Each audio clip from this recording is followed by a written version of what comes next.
Hello बच्चों, तो स्वागत है आपका आपके इस चैनल पे जिसका नाम है मेक इट इजी। आज आपके लिए बहुत ही एक इंटरेस्टिंग टॉपिक लेके आया हूं जिसका नाम है मोमेंट ऑफ इनर्शिया। बच्चों को बड़ा टफ लगता है ये टॉपिक, लेकिन आज की इस वीडियो को देखने के बाद हमें ये टॉपिक बिल्कुल भी टफ नहीं लगने वाला है। आपको पेशेंस के साथ पूरी वीडियो देखनी है और उसके बाद बहुत सारे क्वेश्चंस को सॉल्व करना है। बात समझ में आ रही है? जेईई मेंस और नीट में आने वाला हर एक कॉन्सेप्ट मैं आज इस वीडियो में डिस्कस करूंगा और बहुत अच्छे वाले न्यूमेरिकल्स, कॉन्सेप्चुअल न्यूमेरिकल्स मैं आपके साथ लास्ट में डिस्कस करूंगा। ठीक है, तो शुरू करते हैं इस टॉपिक को जिसका नाम है बच्चों मोमेंट ऑफ इनर्शिया। ठीक है, काम की बातें करेंगे जो हमारे लिए एग्जाम पॉइंट ऑफ व्यू से इंपॉर्टेंट है। मोमेंट ऑफ इनर्शिया का मतलब ये होता है कि कोई भी बॉडी खुद ब खुद रोटेट नहीं करना चाहती। रोटेशनल मोशन में भी रेजिस्टेंस मिलता है बॉडी की तरफ से। जैसे आपने लॉज ऑफ मोशन में इनर्शिया पढ़ा था। इनर्शिया का मतलब क्या होता है कि कोई भी बॉडी रुकी है तो रुकी रहना चाहती है और कांस्टेंट वेलोसिटी से जा रही है तो कांस्टेंट वेलोसिटी से चलती रहना चाहती है जब तक कोई एक्सटर्नल फोर्स ना लगाई जाए उसके ऊपर, उसको रोकने के लिए या उसको चलाने के लिए। वैसे ही अगर मैं लीनियर मोशन की जगह रोटेशनल मोशन की बात करूं तो कोई भी बॉडी खुद ब खुद रोटेशनल मोशन शुरू नहीं करना चाहती। अगर रोटेट कर रही है तो वो खुद ब खुद रुकना नहीं चाहती। अगर आपको उसको चलाना है, घुमाना है, तब भी फोर्स लगानी पड़ेगी। घूमती हुई बॉडी को रोकना है तब भी फोर्स लगानी पड़ेगी। किसी बॉडी का मोमेंट ऑफ इनर्शिया जितना ज्यादा होगा उसको घुमाना उतना मुश्किल होगा, तो घूमती हुई बॉडी को रोकना भी उतना ही मुश्किल होगा। यानी मोमेंट ऑफ इनर्शिया का सीधा सा मतलब है resistance to rotational motion. Resistance to rotational motion. क्या बात समझ में आ रही है? मोमेंट ऑफ इनर्शिया ज्यादा होने का मतलब क्या है? मोमेंट ऑफ इनर्शिया ज्यादा है मतलब उसको घुमाना भी मुश्किल है और अगर वो घूम रही है तो उसको चलाना भी मुश्किल है। क्या इतनी बात समझ में आ रही है? सीधे अब मुद्दे की बात करते हैं। सबसे पहले हम यहाँ पे फॉर्मूला देखने वाले हैं किसका? Moment of inertia of a single particle. Moment of inertia of a single particle. क्या बात समझ में आ रही है? ठीक है, सिंगल पार्टिकल अगर है मेरे पास, मान लिया एक सिंगल पार्टिकल है, ठीक है, सिंगल पार्टिकल है जिसका मास कितना है, मान लिया m है, ठीक है, और इसको आप घुमा रहे हैं एक एक्सिस के अबाउट। जो एक्सिस इससे कितनी दूर है, मान लिया r डिस्टेंस दूर है। यह है आपकी एक्सिस ऑफ रोटेशन। जिस एक्सिस के अबाउट ये मास घूम रहा है, इसको इमेजिन करवाने के लिए मैंने एक छोटा सा सिस्टम बनाया है। देखो आप, कुछ ज्यादा खास नहीं है लेकिन फिर भी आपको समझ में आ जाएगा मैं क्या बोलना चाहता हूं। मेरी उंगली को आप मान लो एक्सिस ऑफ रोटेशन और ये रहा पार्टिकल, ये ढक्कन, ठीक है। अब मैं इसे ये देखो घुमा रहा हूं। क्या बात समझ में आ रही है? ऐसे ये पार्टिकल घूम रहा है। क्या बात समझ में आ रही है? ऐसे ये m मास का पार्टिकल जो वो घूम रहा है और एक्सिस ऑफ रोटेशन क्या है, मेरी उंगली। अब मैं r डिस्टेंस किसे कह रहा हूं? m मास तो इस पार्टिकल का मास है, r डिस्टेंस में कह रहा हूं एक्सिस ऑफ रोटेशन से इस ढक्कन का मास। क्या बात समझ में आ रही है? ठीक है, सॉरी मास नहीं, डिस्टेंस। लेकिन डिस्टेंस कौन सा? Perpendicular distance. तो बच्चों बड़ा आसान है, इस पार्टिकल का जो मोमेंट ऑफ इनर्शिया होगा वो कितना होगा? m into R square. Very simple, m into R square. बहुत आसान है, m into R square. Mass को आप मल्टीप्लाई कर दो किसके साथ? डिस्टेंस r के साथ। ठीक है, r क्या है? Distance of mass from axis of rotation. जो मैं बोल रहा हूं उसको नोट करते जाना। Distance of mass from axis of rotation. लेकिन कौन सा डिस्टेंस? Perpendicular distance. क्या बात समझ में आ रही है? तो r क्या है यहाँ पे? Perpendicular distance of mass from axis of rotation. From axis of rotation. क्या इतनी बात समझ में आ रही है आपको? ठीक है, इतनी बात समझ में आ रही है? ठीक है, चलो अब यहां पे ये बड़ा आसान है कि अगर ये तो मैंने सिंगल पार्टिकल की बात की, क्या हो कि और भी पार्टिकल्स होते हैं यहां पे। ठीक है, इसको मैं जरा फिर से बना के दिखाता हूं आपको कि मान लो मल्टीपल पार्टिकल्स होते हैं आपके पास। एक पार्टिकल नहीं होता, और भी पार्टिकल होते, 3-4 पार्टिकल होते, तो कुछ भी नहीं करना। ठीक है, ये है मान लिया एक्सिस। बच्चों एक्सिस बहुत इंपॉर्टेंट है, एक्सिस बहुत इंपॉर्टेंट है। मोमेंट ऑफ इनर्शिया किसी एक्सिस के ही अबाउट निकाला जाता है कि किसके अबाउट वो घूम रहा है। धीरे धीरे आपको ये फील आना शुरू हो जाएगा इसी वीडियो में कि एक्सिस ऑफ रोटेशन का क्या यहाँ पे इंपॉर्टेंस है, ठीक है। तो मान लिया एक मास यहाँ पे है जिसका मास कितना है m1 और ये कितना दूर है r1 डिस्टेंस दूर, ठीक है। एक मास यहाँ पे है m2 और वो कितना डिस्टेंस है, वो ये भी ऐसे चारों तरफ घूम रहा है, ये भी चारों तरफ घूम रहा है, ठीक है। और ये मास है मान लिया m3, ये कितना दूर है, ये r3 डिस्टेंस दूर है। अब मैं बोल रहा हूँ कि इन तीनों पार्टिकल्स का टोटल मोमेंट ऑफ इनर्शिया बताओ क्या होगा, तो कुछ भी नहीं, लेकिन मोमेंट ऑफ इनर्शिया निकालो, ये क्वेश्चन अधूरा है। क्वेश्चन है मोमेंट ऑफ इनर्शिया निकालो ए बी एक्सिस के अबाउट, किसी एक्सिस के अबाउट ही निकाला जाता है। बात समझ में आ रही है, तो बड़ा आसान है। मोमेंट ऑफ इनर्शिया एक स्केलर क्वांटिटी है, सबका मोमेंट ऑफ इनर्शिया अलग अलग से निकालो, ऐड कर दो। क्या बात समझ में आ रही है, तो क्या हो जाएगा m1 r1 square plus m2 r2 square plus m3 r3 square. बहुत आसान है, क्या बात समझ में आ रही है आपको, ठीक है। तो इस तरीके से डिस्क्रीट मासेस, अलग अलग पड़े मास हैं, ठीक है, उनका मास गिवन है, एक्सिस ऑफ रोटेशन से उनका डिस्टेंस गिवन है, तो हम बड़े आराम से उसको निकाल सकते हैं। आ रही बात समझ, ठीक है। अब ये तो हो गया कि मान लिया मेरे पास एक सिंगल पार्टिकल या मल्टीपल पार्टिकल है तो मैं एडिशन करूंगा तो मैं एडिशन ही, लेकिन मान लो अब ये है आपके पास एक्सिस ऑफ रोटेशन, ये है आपके पास एक्सिस ऑफ रोटेशन, ठीक है। यहां पे था हमारे पास एक पार्टिकल जिसका मास था मान लिया चलो इसका मास था dm, ठीक है, और यहां से इसकी दूरी जो थी वो थी मान लिया r, ठीक है, ये चलो मान लो x। अब मैं बोल रहा हूं एक पार्टिकल और है बिल्कुल इसके साथ चिपका के रख दिया dm2, फिर एक और पार्टिकल है, फिर एक और पार्टिकल, और ऐसे करोड़ों पार्टिकल्स, छोटे छोटे पार्टिकल जब मिलेंगे तो क्या ये एक रॉड बन जाएगी बच्चों, क्या ये एक रॉड बन जाएगी, ठीक है। अब मैं क्या बोल रहा हूं कि यहां पर एक पार्टिकल नहीं एक रॉड है, एक पार्टिकल नहीं क्या है, एक रॉड है। बात समझ में आ रही है। अब आप ऐसे इमेजिन करो जैसे ये है एक्सिस ऑफ रोटेशन और ये पूरा का पूरा मार्कर ये ऐसे घूम रहा है, ये ऐसे घूम रहा है, रोटेशनल मोशन कर रहा है। क्या बात समझ में आ रही है, क्या बात समझ में आ रही है। क्या अब मैं mr स्क्वायर कर सकता हूं क्या, मान लो ये पूरी की पूरी रॉड है आपके पास और इसकी लेंथ कितनी है l है, बात समझ में आ रही, और इसका मास कितना है m है, मास कितना है इसका m है। इसका मैं मोमेंट ऑफ इनर्शिया निकालना चाहता हूं इस एक्सिस के अबाउट। ये एक्सिस कैसी है, इसके एंड से पास कर रही है, ठीक है, मेरी उंगली को देखो आप, या फिर चलो मैं मार्कर से ही समझा देता हूं, है ना। ये है मान लिया आपकी एक्सिस ऑफ रोटेशन और ये है रॉड जो कि रोटेट कर रही है, ठीक है। अब ये एक्सिस ऑफ रोटेशन एक तो परपेंडिकुलर है इससे और परपेंडिकुलर है और एंड से पास कर रही है। क्या बात समझ में आ रही है, ये है इसकी एक्सिस ऑफ रोटेशन और ये यूं चारों तरफ इसके यूं घूम रही है। बात समझ में आ रही, कैसे, ऐसे ऐसे ऐसे ऐसे चारों तरफ ऐसे, बात समझ में आ रही, ठीक है। अब mr स्क्वायर यहां पे भी वैलिड है, लेकिन बात है कि मास किसका लूंगा, यहाँ पे सिंगल पार्टिकल तो है नहीं। आप ऐसे बोल सकते हैं कि रॉड जो है छोटे बहुत सारे पार्टिकल से मिलकर बनी करोड़ों, तो आप ऐसा नहीं कर सकते कि इसका निकाला mr स्क्वायर फिर इसका mr स्क्वायर सबको प्लस कर दिया। करना तो कुछ ऐसा ही है, लेकिन आपको पता है जब हम छोटे चीजों का सम करते हैं तो उसे क्या कहते हैं, इंटीग्रेशन कहते हैं। क्या कहते हैं, इंटीग्रेशन कहते हैं। और इस तरीके में हमें क्या करना होता है बच्चों, इमेजिन करो इस रॉड के ऊपर हमने एक छोटा सा टुकड़ा कंसीडर कर लिया जिसकी लेंथ कितनी है dx और इस छोटे से टुकड़े का मास कितना है dm, और ये छोटा सा टुकड़ा जो है वो यहां से x डिस्टेंस दूर है। ये बहुत जरूरी है बच्चों यहाँ पे, क्योंकि अब मैं इसके बाद जो मोमेंट ऑफ इनर्शिया के फॉर्मूले लिखने वाला हूं वो फॉर्मूले बड़े इंपॉर्टेंट है आपके लिए। बात समझ में आ रही है, ठीक है। देखो जरा, तो यहां पे इस रॉड का जो मोमेंट ऑफ इनर्शिया होगा वो कितना होगा, सबसे पहले मैं छोटे से टुकड़े का मोमेंट ऑफ इनर्शिया लिख दूंगा, फिर ऐसे छोटे टुकड़ों का मोमेंट ऑफ इनर्शिया प्लस करता जाऊंगा, तो क्या वही मेरी पूरी रॉड का मोमेंट ऑफ इनर्शिया हो जाएगा, बिल्कुल हो जाएगा। तो देखो जरा, इस छोटे से टुकड़े का मोमेंट ऑफ इनर्शिया कितना होगा, फॉर्मूला तो क्या है mr स्क्वायर, तो मास कितना इसका dm, और कितना दूर है ये x डिस्टेंस दूर है, तो dm into x square.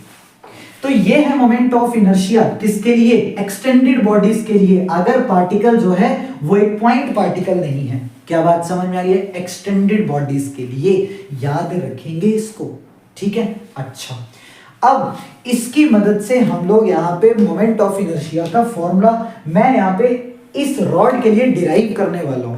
Just इसके लिए डिराइव करूंगा, उसके बाद मैं सारे फॉर्मूले लिख दूंगा और आपको वो ऐसे याद करने हैं, ऐसे याद करने हैं, ऐसे याद करने हैं कि आपका कोई फ्रेंड आपको सोते सोते भी जगाए ना और पूछे कि बताओ मोमेंट ऑफ इनर्शिया क्या होता है रॉड का, किसके अबाउट, उस एक्सिस के अबाउट जो किसके एंड से पास कर रही है, तो आपको वो फॉर्मूला पता हो, ऐसे याद होने चाहिए आपको। ठीक है, मैं जल्दी से ये डेरिवेशन बताऊंगा, इतनी इंपॉर्टेंट तो नहीं है लेकिन चलो फिर भी, ठीक है, कैसे करनी है आज देखते हैं।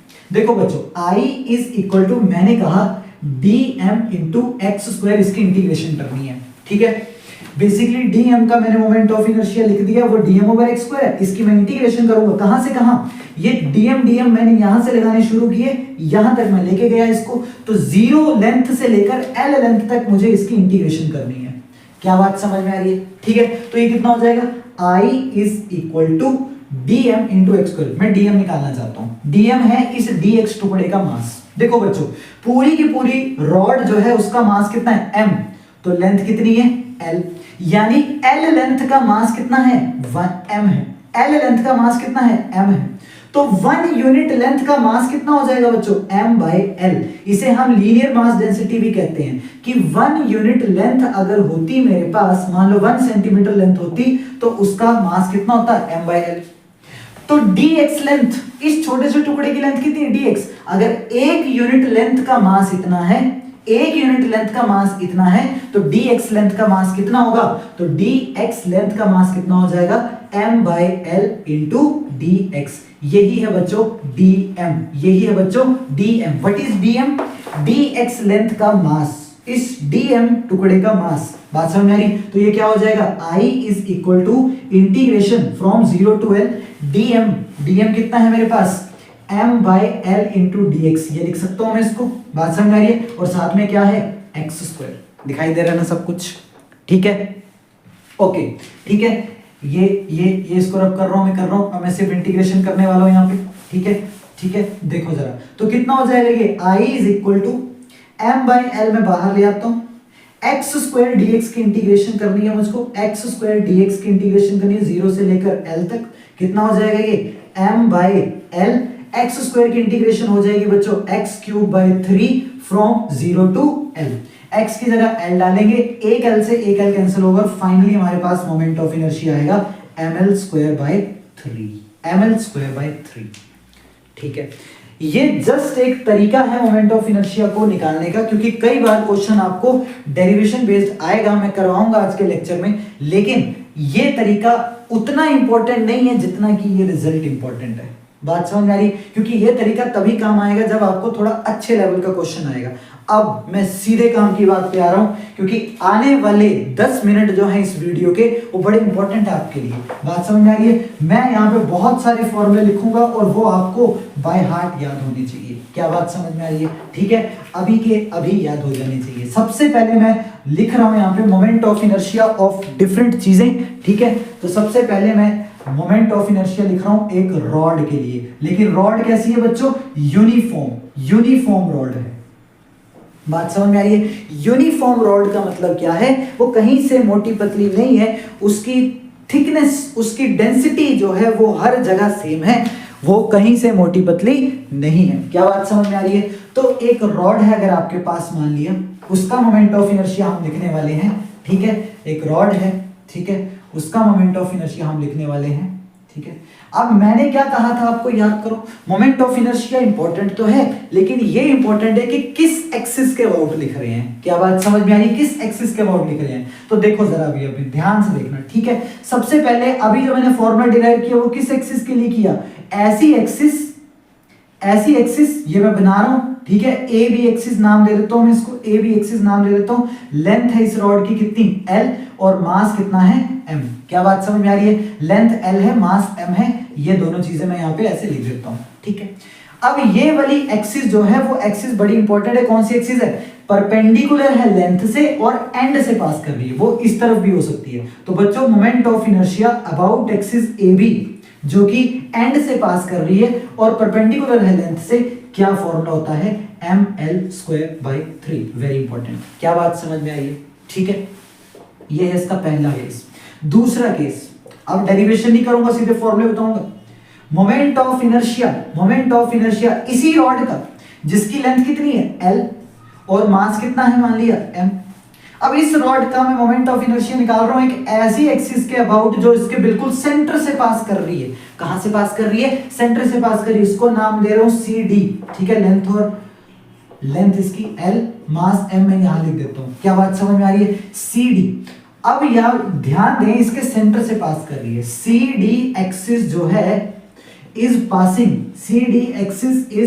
Passing through mid point. और आपको पता होना चाहिए यूनिफॉर्म रॉड का मिड पॉइंट जो होता है वो उसका सेंटर ऑफ मास भी होता है। तो मैं ऐसे भी बोल सकता हूं axis passing through its centre of मास। बात समझ में आ रही है? तो ये वाला जो मोमेंट ऑफ इनर्शिया होता है वो कितना होता है? वो होता है ml² डायरेक्ट याद होना चाहिए। तो मैंने दो एक्सिस के अबाउट बोला आपको मोमेंट ऑफ इनर्शिया। किस के अबाउट? एंड के अबाउट कितना होता है? ml²/3 और सेंटर ऑफ मास से पास होने वाली जो एक्सिस है उसके अबाउट क्या होता है? ml²/12। मुझे उम्मीद है आपको ये समझ में आया होगा। आ रही बात समझ में? अब ये दोनों एक्सिस जो वो लेंथ से परपेंडिकुलर अगर आप देखेंगे तो बात समझ में आ रही है। लेकिन अगर परपेंडिकुलर ना हो तो उस केस में भी आप फॉर्मूला नोट कर लें, डायरेक्ट पूछा जा सकता है ये, ठीक है। तो इंटीग्रेशन करने से अच्छा है हम इसे डायरेक्ट याद रखेंगे। बच्चों ये याद करने वाली चीजें हैं और आपको ये याद करनी ही पड़ेगी। बात समझ में आ रही है? ठीक है। ये रॉड है, इसकी लेंथ L है, मास इसका M है, ठीक है। अब ये एक्सिस जो है वो कहां से पास कर रही है? कर तो एंड से पास रही है लेकिन इस बार 90 डिग्री पे नहीं है, थीटा एंगल पे है। तो इसका जो मोमेंट ऑफ इनर्शिया होगा इसको नाम मैं फिर AB दे देता हूं। AB के अबाउट वो कितना होगा? ml²/3 sin square theta. ml²/3 sin square theta. बात समझ में आ रही है? ऐसे ही अगर आपके पास एक और एक्सिस में बनाऊं जो कि इसके सेंटर ऑफ मास से पास कर रही है लेकिन थीटा एंगल पे है, परपेंडिकुलर नहीं है जैसे कि पहले थी, तो उस केस में मोमेंट ऑफ इनर्शिया ये CD नाम ले लेता हूं मैं, कितना होगा? वो होगा ml²/12 sin स्क्वायर थीटा। क्या बात समझ में आ रही है आपको? ठीक है। ये याद रखना है, डायरेक्ट याद रखना है। आ रही बात समझ? ठीक है। अब बाकी के मोमेंट ऑफ इनर्शिया बताने से पहले मैं आपको दो थ्योरम्स बता देना चाहता हूं जिससे कि हमारा काम बहुत आसान हो जाएगा, ठीक है, बहुत आसान हो जाएगा। अब उनमें से पहली थ्योरम है मेरे पास, ठीक है, जिसे हम कहेंगे पैरेलल एक्सिस थ्योरम। क्या कहेंगे? पैरेलल एक्सिस थ्योरम, ठीक है। बहुत इंपॉर्टेंट है, very important, parallel axis theorem, ठीक है, पैरेलल एक्सिस थ्योरम, ठीक है, पैरेलल एक्सिस थ्योरम। तो पैरेलल एक्सिस थ्योरम बच्चों हमें क्या बोलती है? अगर मान लिया कोई एक बॉडी है मेरे पास, ठीक है, किसी आर्बिट कोई भी शेप, एनी शेप, बात समझ में आई, और इस बॉडी का मान लो मास है m, ठीक है, और ये वाली एक्सिस जो मैंने बनाई, ये जो एक्सिस है वो उसके सेंटर ऑफ मास से पास कर रही है। ये जो एक्सिस बनाई मैंने वो इसके सेंटर ऑफ मास से पास कर रही है। क्या बात समझ में आ रही है? और मुझे ये पता है कि इसके सेंटर ऑफ मास से पास होने वाली एक्सिस के अबाउट सेंटर जो मोमेंट ऑफ इनर्शिया है वो मुझे पता है IC है। बात समझ में आ रही है? तो IC क्या है बच्चों? IC है moment of inertia about the axis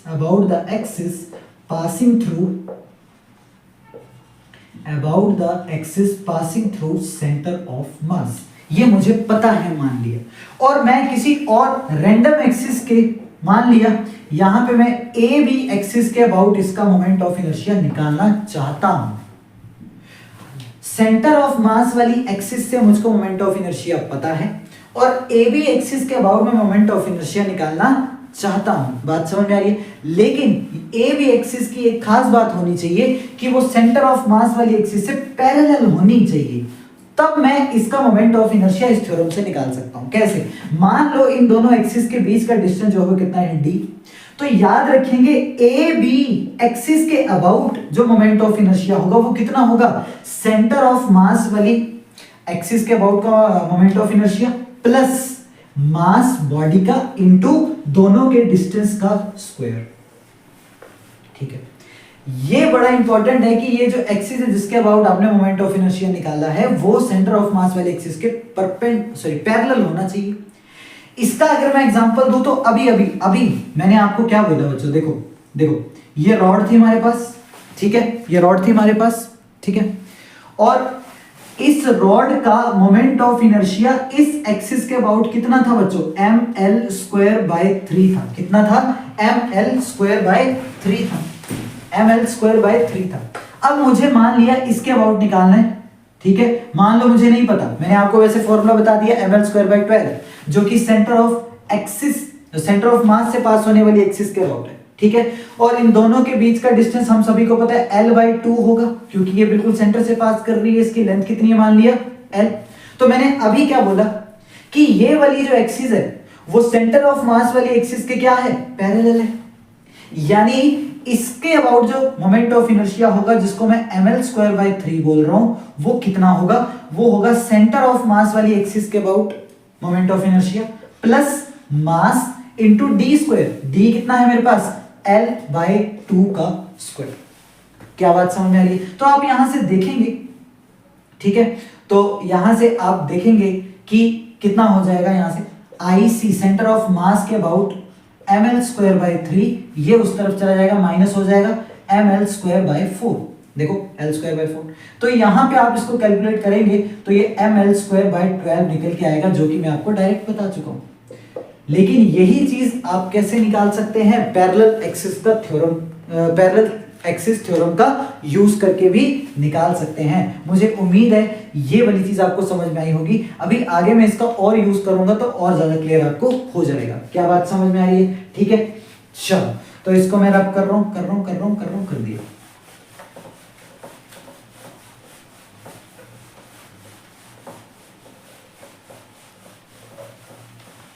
ठीक है, एक और हमारे पास थ्योरम है, इसे हम कहते हैं परपेंडिकुलर एक्सिस थ्योरम। क्या कहते हैं? Perpendicular axis theorem.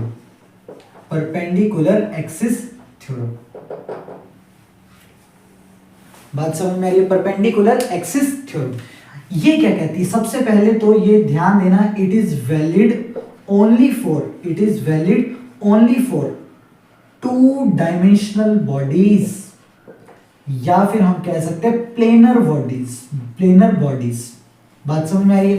2 dimensional bodies के लिए ही वैलिड होती है परपेंडिकुलर एक्सिस थ्योरम। क्या बोलती है कि मान ली कोई बॉडी है मेरे पास, ठीक है, ये यहां पे एक एक्सिस बनाई मैंने जो कि हॉरिजॉन्टल एक्सिस है, ठीक है, इसे मैं एक्स एक्सिस बोल रहा हूं, और ये एक्सिस बनाई मैंने इसे मैं वाई एक्सिस बोल रहा हूं, वर्टिकल एक्सिस। मान लिया हमको इस एक्सिस के about moment of inertia given है, कितना है? मान लिया Ix है, और इसके अबाउट भी मोमेंट ऑफ इनर्शिया पता है Iy है, और मैं निकालना चाहता हूं सबसे पहली बात Ix और Iy जो मैंने मोमेंट ऑफ इनर्शिया लिखा वो किसके अबाउट है?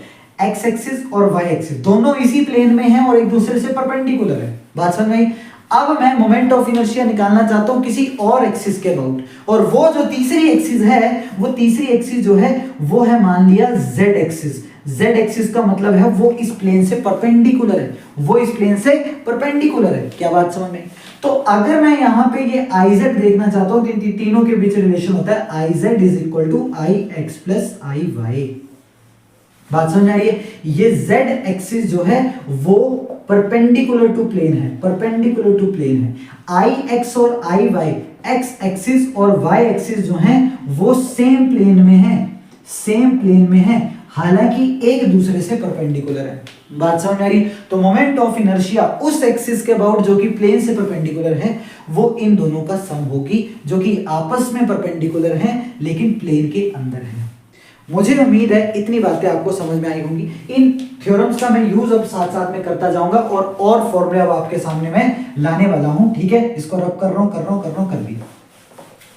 तो अभी तक हमने रॉड के फॉर्मूले देखे, ठीक है, अब मैं कुछ और फॉर्मूले आपके पास यहाँ पे लेके आ रहा हूँ, ठीक है, उन्हें हम देखते हैं बड़े ध्यान से, ठीक है, जिसमें से सबसे पहले है हमारे पास moment of inertia for a ring, circular ring, है ना, फॉर अ सर्कुलर रिंग।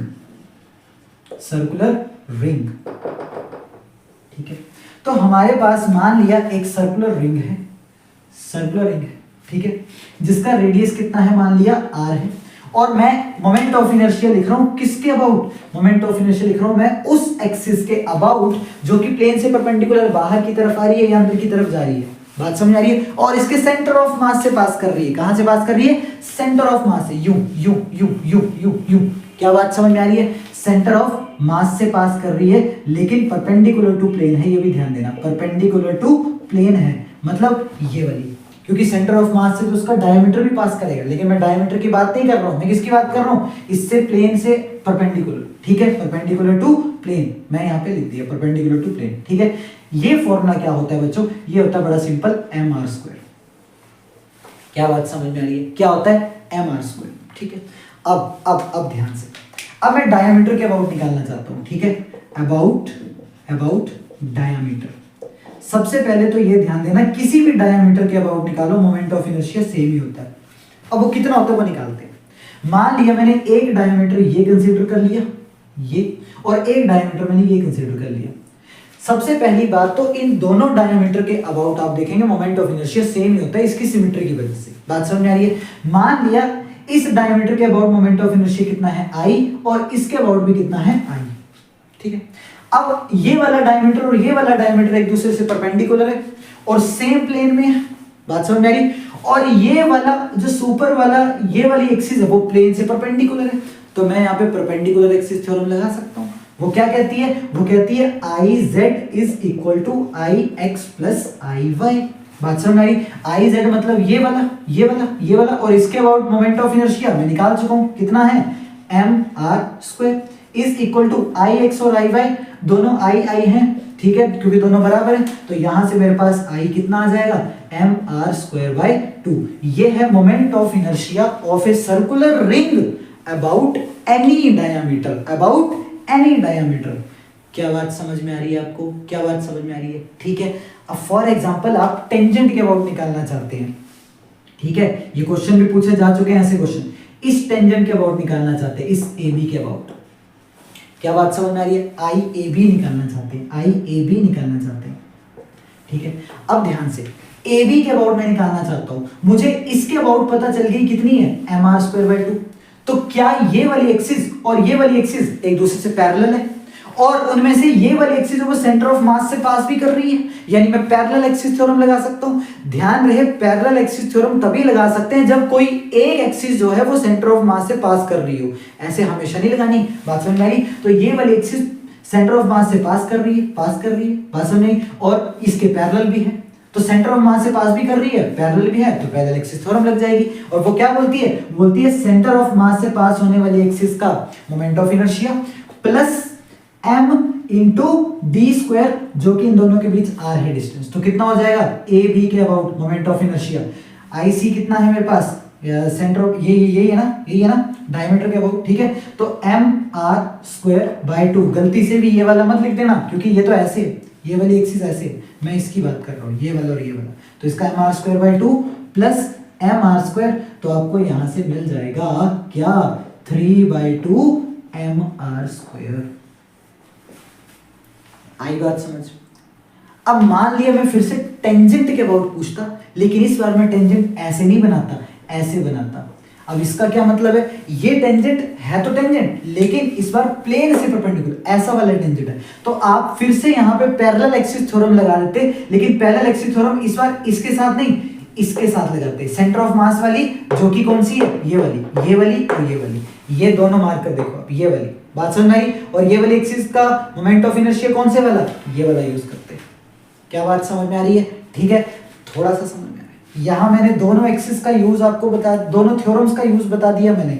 यहाँ मैंने पैरेलल एक्सिस थ्योरम का यूज किया, यहाँ मैंने परपेंडिकुलर एक्सिस थ्योरम का यूज किया। मुझे उम्मीद है आपको ये बातें समझ में आ रही होंगी, ठीक है। आगे चलते हैं, ये फॉर्मूले बच्चों याद रखने, ठीक है, ऐसे ही मैं फालतू में करा दूं, ठीक है, याद रखने।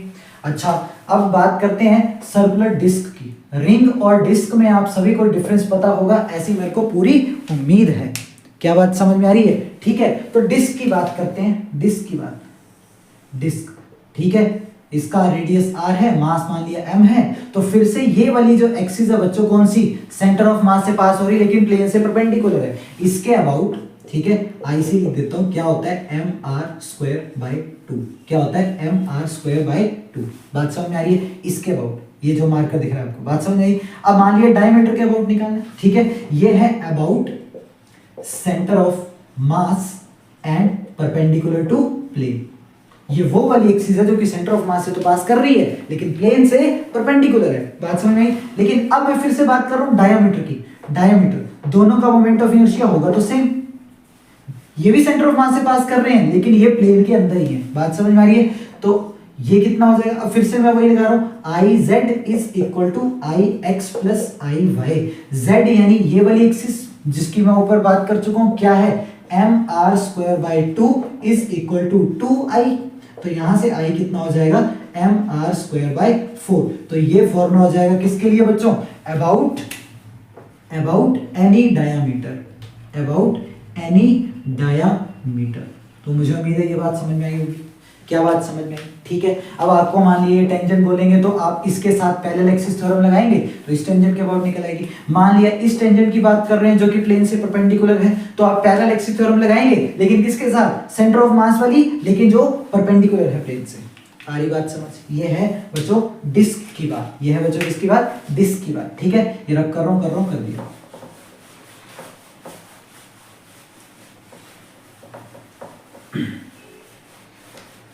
ठीक है, तो रिंग की बात हो गई, डिस्क की बात हो गई, यूनिफॉर्म रॉड की बात हो गई। ठीक है, अब मैं बात करता हूं किसकी, for a rectangular plate, for a rectangular plate. ठीक है, अब मान लिया ये एक रेक्टेंगुलर प्लेट है आपके पास। ठीक है, इसकी लेंथ कितनी है मान लिया a, और ब्रेड्थ कितनी है मान लिया b, और इसका मास कितना है, मास कितना है m है। बात समझ में आ रही है? मैं यहाँ पे दो एक्सिस बना रहा हूं। ठीक है, अब जो मैं यहाँ पे बोलता जाऊंगा आपको होमवर्क में ट्राई करनी वो आपको करनी भी है। इसको मैं बोल देता हूँ एक्सिस 1। ठीक है, और ये वाली एक्सिस है, इसको मैं बोल देता हूँ एक्सिस 2। ठीक है, और ये मान लिया वो वाली एक्सिस है एक्सिस 3 जो कि प्लेन से परपेंडिकुलर है और सेंटर ऑफ मास से पास कर रही है। तो सबसे पहले I1 यानी इस एक्सिस के अबाउट जो इसका मोमेंट ऑफ इनर्शिया होता है वो कितना होता है, वो होता है mb²/12। कुछ भी नहीं करना, देखना है ये एक्सिस b को कट कर रही है तो बस b आएगा ऊपर। बात समझ में आ रही है? I2 यानी इस एक्सिस के अबाउट, ये किसको कट कर रही है, a को कट कर रही है, तो इसका मोमेंट ऑफ इनर्शिया इस एक्सिस के अबाउट कितना हो जाएगा, ma²/12। बात समझे? अब मान लिया I3 के अबाउट निकाले। 3 कौन सा बच्चों, 3 कौन सा है? ठीक है, एक्सिस 3 कौन सी है, एक्सिस 3 कौन सी है, परपेंडिकुलर टू प्लेन है और सेंटर ऑफ मास से पास करके। तो यहाँ पे परपेंडिकुलर एक्सिस थ्योरम लगा दूंगा। आपको पता है I3 is equal to I1 plus I2। ये मैंने कौन सी थ्योरम लगाई बच्चों, IZ is equal to IX plus IY। तो यहां से I3 कितना हो जाएगा, I1 कितना है mb²/12 और ये कितना है ma²/12। तो I3 कितना हो जाएगा मेरे पास, m/12 कॉमन आ जाएगा और अंदर बचेगा b² प्लस a²। मुझे उम्मीद है ये भी आपको समझ में आया होगा। ठीक है, ठीक है, ठीक है, चलो आगे चलते हैं। ठीक है, अब मैं बात करता हूं, रेक्टेंगल हो गया, अब मैं बात करता हूं स्क्वायर की, अब मैं बात करता हूं स्क्वायर की। ठीक है, स्क्वायर प्लेट। ठीक है, स्क्वायर प्लेट में ज्यादा डिफरेंस नहीं आने वाला बच्चों। ठीक है, यहाँ पे सारी साइड बराबर होती हैं बस। अब अगर इस एक्सिस के अबाउट निकालने वाले एक्सिस 1, ये एक्सिस मान लिया 2, इसमें तो जो मर्जी एक्सिस ले लो आप, 3 जो सेंटर से पास कर रही है प्लेन के अंदर, लेकिन प्लेन के अंदर, बात समझ में आ रही है? चाहे वो I1 है, I2 है, I3 है, I4 है, इनमें से कोई भी है, सबका मोमेंट ऑफ इनर्शिया ma²/12 होगा। लेकिन अगर आपको मान लिया इस एक्सिस के अबाउट निकालना है, जो एक्सिस इसके कैसे जा रही है, प्लेन से परपेंडिकुलर है, I5 बोल देता हूं इसको। ठीक है, I5 तो वो कैसे निकलेगा, कोई भी दो ले लो, उनको ऐड कर दो, क्योंकि यहाँ पे परपेंडिकुलर एक्सिस थ्योरम लगाऊंगा। मान लिया I1 प्लस I2, तो वो कितना हो जाएगा मेरे पास, 2 टाइम्स ma²/12, जो कि आप सॉल्व करेंगे तो ये आएगा ma²/6। आई बात समझ? ठीक है ठीक है ठीक है ठीक है ठीक है ठीक है ठीक है ठीक है। चलो आगे चलते हैं। ठीक है, और कौन से फॉर्मूले हैं जो हमें याद करने हैं और वो कौन से हैं? उसके बाद आता है आपके पास, उसके बाद आता है सॉलिड स्फीयर एंड होलोस्फीयर। ठीक है, तो यहां मैं बात करता हूं सबसे पहले सॉलिड स्फीयर की। किसकी बात कर रहा हूं? सॉलिड स्फीयर की। और ये मैं इसका moment of inertia first axis के अबाउट निकाल रहा हूं, चाहे यहां पे आप इसको एक्सिस 2 बोलो, सबका ही सेम होगा। ये मैं बात कर रहा हूं अबाउट डायामीटर। किसकी बात कर रहा हूं? About diameter. तो ये फॉर्मूला होता है बच्चों 2/5 m/r²। अब मान लिया आपको सेंटर ऑफ मास के अबाउट निकालना है जो कि इसके प्लेन से परपेंडिकुलर है, तो आप इसको और इसको क्या कर दो? प्लस कर दो।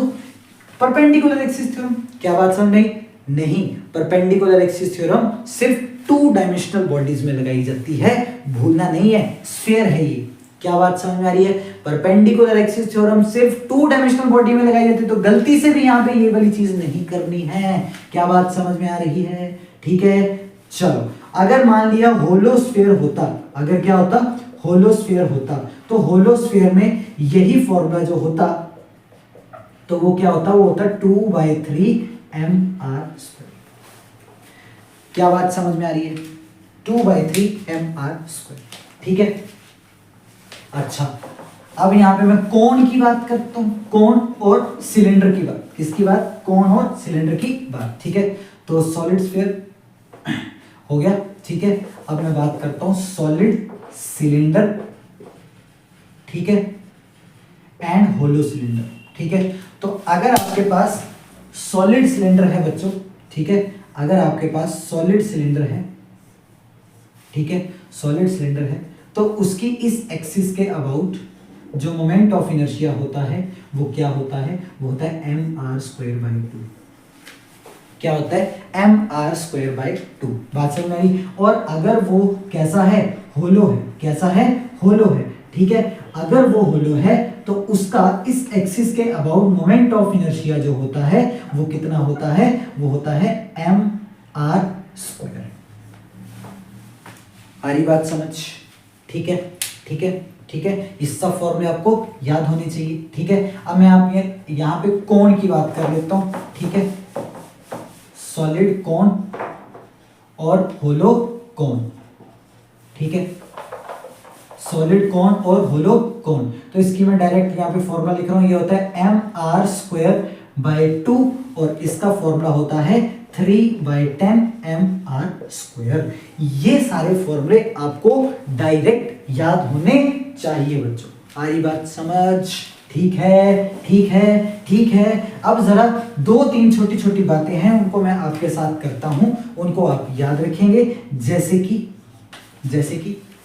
ये कि एक रॉड है, मान लो एक रॉड है।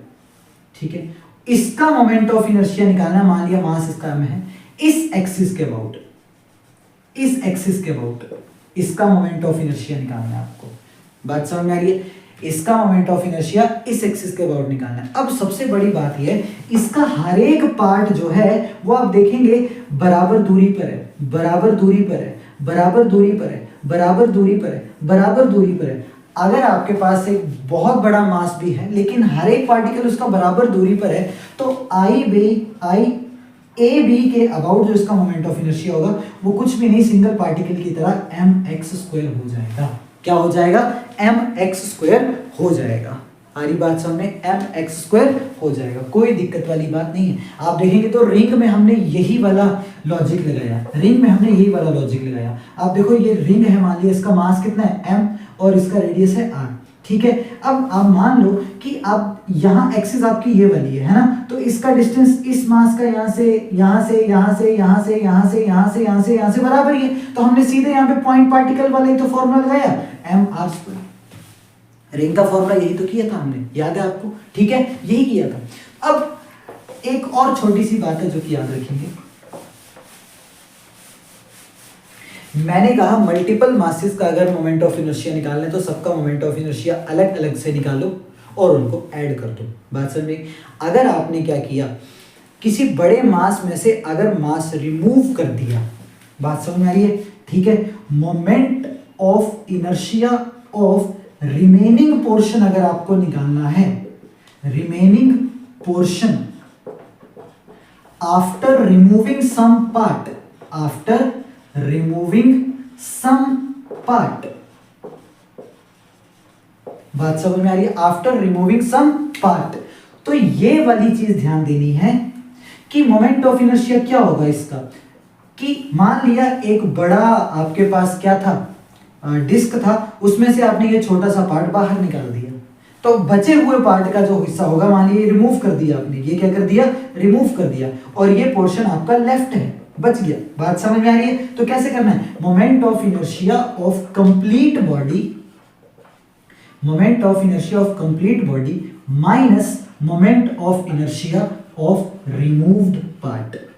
बात समझ में आ रही है? Moment of inertia of removed part. इस तरीके से आप ऐसे क्वेश्चंस को करेंगे। बात समझ में आ रही है? इसके न्यूमेरिकल्स मुझे नेक्स्ट वीडियो में ही लेने पड़ेंगे, क्योंकि वीडियो की लेंथ बहुत ही लंबी मैं करना चाहता नहीं हूं, मुझे अपलोड करने में बड़ी दिक्कत आती है। ठीक है, तो नेक्स्ट पार्ट का आप वेट करें इसके न्यूमेरिकल्स के लिए। क्या बात समझ में आ रही है? ठीक है, तो मिलते हैं नेक्स्ट वीडियो में, तब तक के लिए आप इसकी थ्योरी को रिवाइज करें।